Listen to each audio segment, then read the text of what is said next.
제가 최근에 좀 어이없는 일이 있었거든요.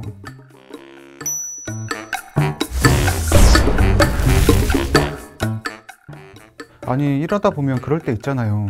일은 일대로 바쁘고 몸은 힘들고 그러다 보면 사람이 좀 예민해지고. 세무사 사무실 같은 경우 특히 2, 3월이 바쁘거든요. 문의도 많고 매일 야근도 하고. 근데 그날 한 직원이 고객한테 실수를 해서 듣기 싫은 소리를 한 번 했을 뿐인데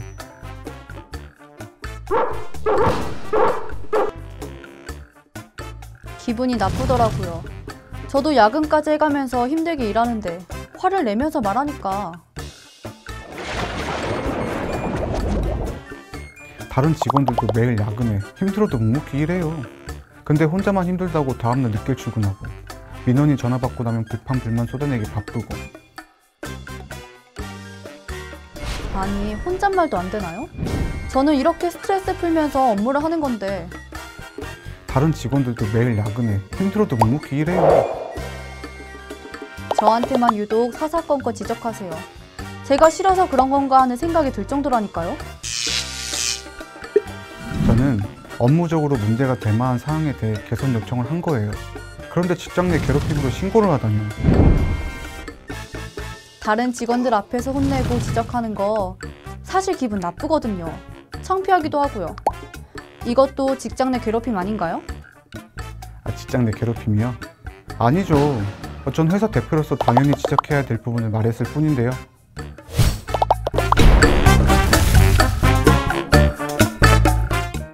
직장 내 괴롭힘과 관련하여 근로기준법의 사용자 또는 근로자는 직장에서의 지위 또는 관계 등의 우위를 이용하여 업무상 적정 범위를 넘어 다른 근로자에게 신체적, 정신적 고통을 주거나 업무 환경을 악화시키는 행위를 해서는 안 된다고 명시하고 있는데요. 즉, 다음의 3가지 행위 요건이 충족되어야 직장 내 괴롭힘이 성립된다고 할 수 있습니다. 먼저 첫 번째 행위 요건은 우위성을 이용한다는 것인데요. 우리 법은 우위성에 대해 지위의 우위와 관계의 우위로 나누어 기술하고 있습니다. 우위성은 피해자가 괴롭힘 행위에 대해 저항 또는 거절이 어려울 가능성이 높은 관계를 의미하고, 행위자가 피해자와의 관계에서 우위에 있는지를 특정 요소에 대해 사업장 내에서 통상적으로 이루어지는 평가를 바탕으로 판단하게 됩니다. 이때 관계의 우위성은 특히나 상대적일 수 있으므로 우위성을 달리 평가할 특별한 사정이 있는지도 함께 확인해야 합니다. 두 번째 행위 요건은 업무상 적정 범위를 파악할 때는 필요한 업무가 아닌 아예 그 범위를 벗어났는지를 확인해야 한다는 겁니다. 그런데 이를 어떻게 확인할까요? 저는 작은 개발회사에 다니고 있습니다. 일을 잘하는 것보다 팀장님이 원하는 술자리를 마련하는데 도 같은 것 같습니다. 일이 늦게 끝나서 쉬고 싶은 마음이 드는데 오늘도 전 어디서 술을 먹어야 팀장님 마음에 들까 열심히 찾고 있네요. 극단적인 예이긴 하지만 상사를 위한 술자리를 마련하는 것과 같이 업무상 적정 범위를 넘는 행위 역시 직장 내 괴롭힘의 한 요소라 할 수 있어요. 뿐만 아니라 업무를 지시하면서 모욕적인 인사를 사용한다던가 폭력을 행사하는 경우도 적정 범위를 벗어난 것으로 간주합니다. 마지막으로 3번째 행위 요건은 신체적이나 정신적으로 고통을 주거나 근무 환경을 악화시키는 건데요. 저는 20명 규모의 건축회사에 다니고 있습니다.